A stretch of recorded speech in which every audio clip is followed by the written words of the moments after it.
नमस्कार दोस्तों। आज अब तक जो तथाकथित एक्साइज केस में हुआ है उसको देख के समझ के ये बात कही जा सकती है कि ये पूरा का पूरा मामला मनी लॉन्ड्रिंग का नहीं, ये मामला हिंदुस्तान के इतिहास का सबसे बड़ा राजनीतिक षड्यंत्र है, जिसके अंदर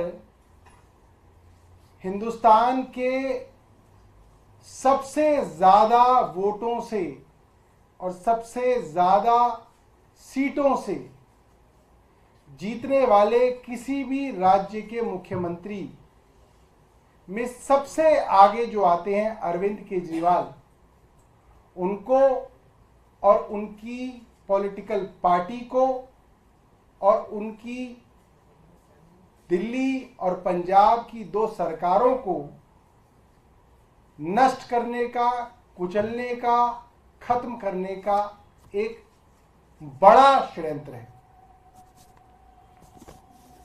अब तक हम सब ने देखा है, हजारों करोड़ की बात थी, फिर सैकड़ों करोड़ की बात थी, फिर 100 करोड़ की बात थी। बातें तो करोड़ों की हो रही हैं। किसी भी जगह पे अब तक ईडी या सीबीआई को 1 रुपए की भी गैर कानूनी रिकवरी नहीं हुई, 1 रुपए की भी। ये अपने आप में बहुत बड़ी बात है। जब करोड़ों का हेर फेर हो और 1 रुपए की भी रिकवरी ना हो तो इस जांच के ऊपर बड़े सवाल खड़े होते हैं। कई गवाहों के बारे में बार बार कहा जा रहा है कि गवाहियां हैं। मैं आपको कुछ गवाहों के बारे में बताना चाहता हूं कि उनकी गवाही किस तरीके से ली गई। बार बार कोर्ट्स में ऑन रिकॉर्ड ये बात आई है कि गवाहों के ऊपर दबाव डाला गया, गवाहों को मारा गया, पीटा गया, डराया गया, धमकाया गया और उनके ऊपर यह दबाव बनाया गया कि वो अपनी पुरानी गवाही बदल के वो गवाही दें जो ईडी कह रही है, जो केंद्र सरकार की एजेंसी कह रही है, वो गवाही दें। और ये ऑन रिकॉर्ड है, ये मेरे एलिगेशन नहीं है, ये सब ऑन रिकॉर्ड है। चंदन रेड्डी, जिनका अपना बयान बदलने के लिए उनके ऊपर दबाव डाला गया, उन्होंने हाईकोर्ट के अंदर रिट डाली है इस बारे में। उनकी रिट यह थी कि उनको इतना मारा गया, इतना पीटा गया कि उनके दोनों कान के पर्दे फट गए। ये हाईकोर्ट के अंदर रिट डाली थी उन्होंने। क्यों डाली थी? कि वो ईडी जो कह रही है वो बयान दे, अपने बयान को बदलें। अरुण पिल्लई का बयान है, ऑन रिकॉर्ड है। उनको अपनी गवाही बदलने के लिए डराया गया, धमकाया गया। उनके परिवार के बारे में कह के उनको डराया गया, धमकाया गया। उनकी पत्नी के बारे में, उनकी बेटी के बारे में। ये ऑन रिकॉर्ड है, ये मेरा एलिगेशन नहीं है, ये कोर्ट्स में ऑन रिकॉर्ड बात है। ऐसे ही समीर महेंद्रू, ऑन रिकॉर्ड है कि उन्होंने कहा कि उनके पिताजी को ईडी वालों ने अपने दफ्तर में रोका, उनकी पत्नी को एयरपोर्ट पे रोका गया और उनसे जेल में ईडी ने इस तरीके से जबरदस्ती झूठे बयान लेने की कोशिश की। ये ऑन रिकॉर्ड है। और इसके अलावा ऐसे कई गवाह हैं। संजय सिंह जी ने अप्रैल में एक प्रेस कॉन्फ्रेंस की थी, अप्रैल 2022 के अंदर। उन्होंने सब गवाहों के बारे में और उनकी कोर्ट्स के अंदर जो स्टेटमेंट्स थी उसके बारे में, जो ऑन रिकॉर्ड बातें आई हैं उसके बारे में बताया था किस तरीके से गवाहों को डरा के, धमका के ईडी ने झूठे बयान लिए हैं। ये कहा जा सकता है ये पूरा का पूरा मामला फर्जी सबूतों और झूठे गवाहों पे आधारित है। इसका आधार ही झूठ है। इसके बाद जो सबसे बड़ी गवाही अरविंद केजरीवाल जी के खिलाफ इस्तेमाल हो रही है वो है मगुंटा रेड्डी और उनके बेटे राघव रेड्डी के विषय में। मगुंटा रेड्डी के बारे में हम सब जानते हैं कि उनको एनडीए ने, प्रधानमंत्री मोदी जी की अलायंस ने आंध्र प्रदेश के अंदर टीडीपी से टिकट दिया है, वो एनडीए के सांसद बनने के उम्मीदवार हैं। उनके विषय में भी मैं बताऊं, मुख्यमंत्री जी ने भी कोर्ट में बताया था, 16 सितंबर 2022 को मगुंटा रेड्डी के यहां छापा पड़ता है। उनसे अरविंद केजरीवाल जी के बारे में पूछा जाता है। उनकी स्टेटमेंट है सेक्शन 17 में। उनकी स्टेटमेंट में अरविंद केजरीवाल जी के विषय में कोई ऐसी बात नहीं है जो अरविंद जी के खिलाफ हो। 5 महीने बीतते हैं। 10 फरवरी 2023 को राघव रेड्डी, जो मगुंटा रेड्डी के बेटे हैं, उनको गिरफ्तार करती है ईडी, जेल में डालती है। राघव के जेल में 6 बार बयान होते हैं। उनके पिता के कई बार बयान होते हैं। सब बयानों में वो कोई ऐसी बात नहीं कहते जो अरविंद केजरीवाल के खिलाफ हो। ये बात ऑन रिकॉर्ड है। उसके बाद 5 महीने जब बेटा जेल में रह लेता है तो बाप टूट जाता है और 16 जुलाई को राघव के पिता मगुंटा रेड्डी अपना बयान बदल के अरविंद केजरीवाल के खिलाफ पहली बार बयान देते हैं। ईडी का काम पूरा हो जाता है, केंद्र सरकार का काम पूरा हो जाता है। 18 जुलाई को राघव रेड्डी को छोड़ दिया जाता है। फिर क्योंकि छोड़ दिया जाता है तो छोड़ने की शर्त ही यह है कि अरविंद केजरीवाल के खिलाफ बयान देना है। फिर वो बयान अरविंद केजरीवाल के खिलाफ देते हैं, चाहे वो सेक्शन 50 का बयान हो, चाहे वो सेक्शन 164 का बयान हो। जब आपने एक आदमी को डरा ही दिया, धमका ही दिया, फिर इसकी क्या वैल्यू है कि वो बयान वो पीएमएलए के अंदर सेक्शन 50 में दे रहा है या 164 का बयान दे रहा है। डरा हुआ आदमी तो जहां चौराहे पे ले जाओगे तो चौराहे पे भी झूठ बोलेगा। जब आपने उसको बेल ही इस कंडीशन पे दी है कि आपको छोड़ेंगे, तब जब आप बयान अरविंद केजरीवाल के खिलाफ दोगे तो इस बात की क्या कीमत रह जाती है कि वो बयान ईडी के सामने दिया जा रहा है या मजिस्ट्रेट के सामने दिया जा रहा है। ये बात तो साबित हो गई कि उसको डरा के, धमका के, जेल का डर दिखा के उसके पिता को और उससे गलत और झूठी गवाही ली गई। ये बात तो साबित है। इसमें क्या बचा है? और इन लोगों के भारतीय जनता पार्टी से सीधे संबंध हैं, यह बात साबित है क्योंकि वो आदमी जब तक एनडीए की जो खास बातचीत थी वो जगन रेड्डी की पार्टी से थी, तब तक वो जगन रेड्डी में थे।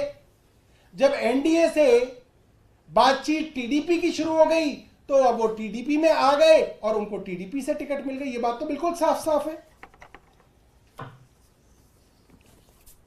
आज जो फैसला हाईकोर्ट का आया है, कोर्ट है, कोर्ट के इंस्टीट्यूशन है, इंस्टीट्यूशन का हम सम्मान करते हैं और हम सम्मान पूर्वक ये कहना चाहते हैं कि हम इस फैसले से सहमत नहीं हैं और इस फैसले के खिलाफ हम सुप्रीम कोर्ट जाएंगे और सुप्रीम कोर्ट के अंदर अपनी बात रखेंगे। आपका कोई सवाल है तो आप पूछ सकते हैं। सौरभ जी, आप वही आर्गुमेंट दोहरा रहे हैं जिसको दिल्ली हाई कोर्ट ने अभी खारिज किया है और ये भी कहा कि अप्रूवर जो है वो एक टेस्टेड फॉर्मूला रहा है, साथ में बेल ईडी नहीं देती है, कोर्ट देती है।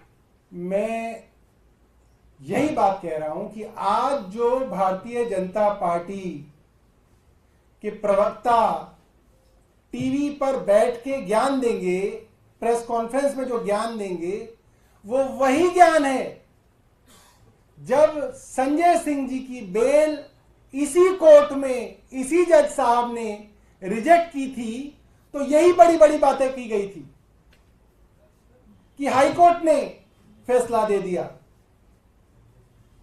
डिस्ट्रिक्ट के ऊपर हाई कोर्ट होता है, हाई कोर्ट के ऊपर सुप्रीम कोर्ट होता है। इसीलिए बनाया गया है कि संविधान निर्माताओं को यह बात पता थी कि अगर निचली कोर्ट गलती कर दे तो उसके ऊपर जाया जाए और अगर वो कोर्ट गलती कर दे तो उसके ऊपर जाया जाए। इसीलिए फैसले पलटे जाते हैं और यही सारी बातें हाई कोर्ट ने इसी तरीके से संजय सिंह जी के विषय में कही थी। यही बेंच थी, यही कोर्ट था और फिर हम जब सुप्रीम कोर्ट में गए, उन्हीं तथ्यों के आधार पे, उन्हीं आर्ग्यूमेंट्स के आधार पे, जिनमें हाई कोर्ट ने संजय सिंह जी के पक्ष में कुछ नहीं दिया, वहीं सुप्रीम कोर्ट ने उनको बेल दे दी और यह तक कहा कि अगर इस मामले पे आप ज्यादा बहस करेंगे तो हमको ऐसा फैसला लिखना पड़ जाएगा कि आपका ये पूरा पूरा केस जो है ये हवा में उड़ जाएगा। ये बात सुप्रीम कोर्ट के बेंच ने ईडी के वकील को कही थी। ये बात सबके सामने है। और कोई आपके पास सवाल है तो पूछ सकते हैं। सर, आप बार बार ये कह रहे हैं कि चुनाव से रोकने की साजिश थी, लेकिन कोर्ट ने साफ कहा कि इस बात की रियायत नहीं दी जा सकती कि वो एक मुख्यमंत्री हैं, नेता हैं। देखिए, लेवल प्लेइंग फील्ड की आर्ग्यूमेंट हम लोगों ने दी थी और मुझे लगता है कि जिस तरीके से संजय सिंह जी के मामले में जो जो आर्ग्यूमेंट हमने हाई कोर्ट को दी, वो सारी आर्ग्यूमेंट्स हाई कोर्ट ने रिजेक्ट की और वही हूबहू आर्ग्यूमेंट्स जब हमने सुप्रीम कोर्ट में दी, जो देश की सबसे बड़ी अदालत है, 3 जज बेंच है, वहां पे वो सारी की सारी आर्ग्यूमेंट्स मानी गई और सुप्रीम कोर्ट ने संजय सिंह जी को रिलीफ दिया। इससे ज्यादा मैं आपको क्या कह सकता हूं? कोर्ट है, कोर्ट का फैसला है, कोर्ट के ऊपर बड़ी कोर्ट है, बड़ी कोर्ट में जाएंगे। हम वो लोग हैं जो कोर्ट में विश्वास रखते हैं। भारतीय जनता पार्टी कौन सी पार्टी है? भारतीय जनता पार्टी तो वो पार्टी है जो देश की सबसे बड़ी कोर्ट को भी नहीं मानती। देश की सबसे बड़ी कोर्ट की 5 जजेस की बेंच ने फैसला दिया कि दिल्ली सरकार को अधिकारियों के ऊपर सारे अधिकार हैं, मगर केंद्र की भारतीय जनता पार्टी ने ऑर्डिनेंस लाके सुप्रीम कोर्ट का फैसला पलट दिया। सुप्रीम कोर्ट की कॉन्स्टिट्यूशनल बेंच ने कहा इलेक्शन कमिश्नरों को लगाने का अधिकार केंद्र सरकार का नहीं है। इसके लिए जो 3 लोग इलेक्शन कमिश्नर को चुनेंगे, उसमें एक प्रधानमंत्री होंगे, एक लीडर ऑफ अपोजिशन होंगे, एक चीफ जस्टिस होंगे। सबसे बड़ी अदालत ने कहा और भारतीय जनता पार्टी की केंद्र सरकार ने कहा नहीं, हम नहीं मानते सुप्रीम कोर्ट, और उन्होंने वो मामला पलट दिया और चीफ जस्टिस की जगह उन्होंने अपने एक मंत्री को लगा दिया ताकि अपनी मनमानी से इलेक्शन कमीशन बनाए। और आप देख ही रहे हो क्या हो रहा है। तो हम वो पार्टी नहीं है भारतीय जनता पार्टी की तरह जो सुप्रीम कोर्ट की सबसे बड़ी अदालत को भी पलटने का काम करें, जो सुप्रीम कोर्ट तक से सहमत नहीं है। हम वो पार्टी हैं जो कहते हैं कि लगातार छोटे कोर्टों के फैसले बड़े कोर्ट बदलते हैं और बड़े कोर्टों के फैसले उससे बड़े कोर्ट बदलते हैं, क्योंकि ये न्याय व्यवस्था है। यहां माना जाता है कि कोर्टों से भी फैसले गलत होते हैं और वे पलटे जाते हैं। हम सुप्रीम कोर्ट जाएंगे और हमें सुप्रीम कोर्ट पे बहुत भरोसा है कि जैसे माननीय सुप्रीम कोर्ट ने संजय सिंह जी को रिलीफ दिया, लाख हाई कोर्ट के फैसले के बाद संजय सिंह जी को रिलीफ दिया, हमें पूरी उम्मीद है कि अरविंद केजरीवाल जी के मामले में माननीय सुप्रीम कोर्ट रिलीफ देगा। सौरभ जी, ये बहुत बड़े लेकिन जॉल्ट के तौर पे सामने आ रहा है, क्योंकि जो परसेप्शन में चुनाव का समय है, इससे पब्लिक के बीच भी मैसेज खराब जाएगा कि आपके सारे तर्कों को हाई कोर्ट ने रिजेक्ट किया है और आपने जो पूरा आर्गुमेंट बेस किया था जिस ग्राउंड पे, उसी को पूरी तरह से खारिज कर दिया है। मैं आपको ये बताता हूं, जब कोर्ट रिलीफ ही नहीं दे रहा तो वो हर आर्गुमेंट को खारिज ही करेगा। कोर्ट ये कोई ना कहेगा कि आपका ये बात मान ली, ये बात मान ली, ये बात मान ली, मगर हम आपको रिलीफ नहीं देंगे, ऐसा नहीं कहेगा। कोर्ट यही कहेगा हम ये भी नहीं मानेंगे, ये भी नहीं मानेंगे, ये भी नहीं मानेंगे। मैं यही तो आपको समझा रहा हूं। संजय सिंह जी के मामले में वही वकील थे, वही जज साहब थे, वही आर्ग्यूमेंट थी, हाई कोर्ट में रिजेक्ट हुआ, फिर वही वकील उसी आर्ग्यूमेंट के साथ सुप्रीम कोर्ट गए, सुप्रीम कोर्ट के 3 जज के बेंच ने रिलीफ दे दिया। तो इसमें क्या बड़ी बात है?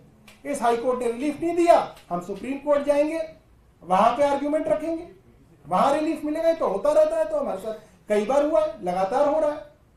और कोई बात इससे अलग ये है कि अभी हाल ही में कांग्रेस ने मैनिफेस्टो जो रिलीज किया, उसको मोदी जी कह रहे हैं कि मुस्लिम लीग का मैनिफेस्टो है, क्योंकि आप अलायंस में हैं कांग्रेस के साथ। इस पर आपका क्या कहना है? देखिए, हम तो यही कहेंगे प्रधानमंत्री जी, अब आपने 10 साल देश में शासन कर लिया, अब आप थोड़ी काम की बात बताइए कि आपने जो वादे 2014 के चुनाव में किए थे, आपने उनमें से कितने वादे पूरे किए?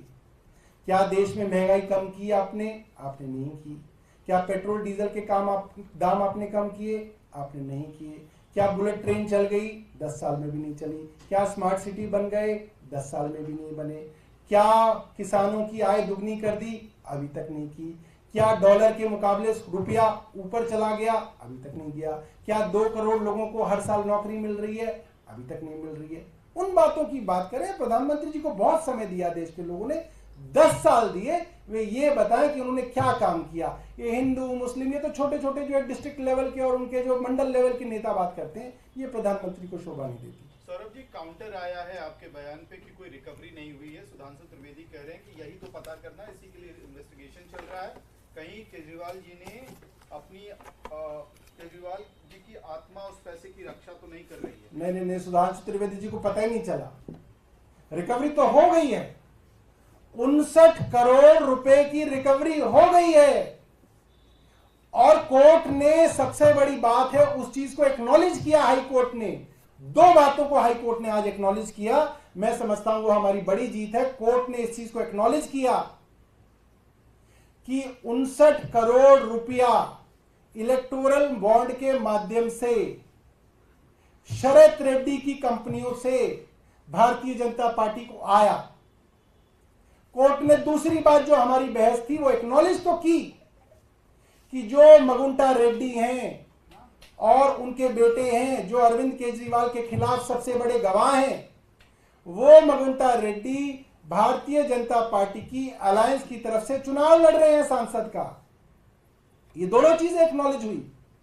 ये बात और है कि हम उम्मीद कर रहे थे कि इसके ऊपर इन्वेस्टिगेशन भी होगी, मगर उसका फोरम और होगा, उस पर इन्वेस्टिगेशन होनी चाहिए। केंद्र सरकार क्यों इन्वेस्टिगेशन नहीं कराना चाहती उसके ऊपर? कहे कि ईडी उसको इन्वेस्टिगेट करे, और कोई चीज। Thank you.